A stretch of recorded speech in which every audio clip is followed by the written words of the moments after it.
सुना के करे जा हमर सन कई छौ भेजा सुना के करे जा हमर सन कई छौ भेजा या बखाए जवनिया के खाजा दही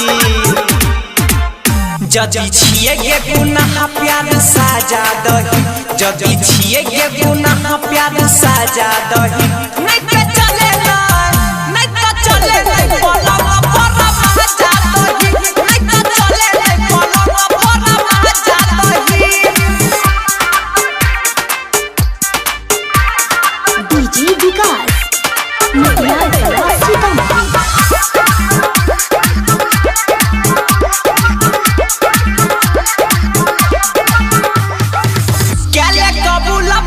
प्यार के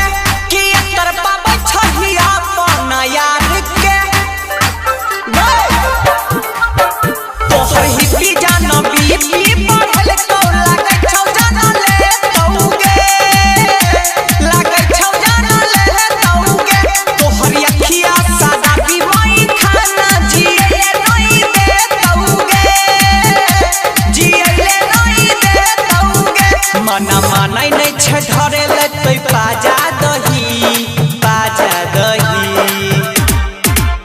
जदी छिए के गुनाह प्यार साजा दही जदी छिए के गुनाह प्यार साजा दही नहीं तो चले नहीं पलंग पर भाजा दही नहीं तो चले नहीं पलंग पर भाजा दही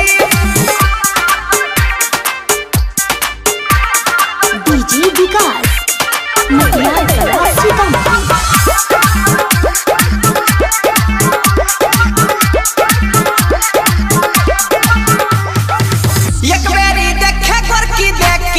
चांस गे चले न शुरू करिए अपन रोमांस गे खाली पीछू पीछू हमारा घुरई भी बोले न कब देखोई भीगे बोले न कब देखोई भीगे बोले अपन दिल के महफिल में बोले न कब बोलई भीगे बोले न कब बोलई भीगे कहो सौरा पीरिन सा ताजा दही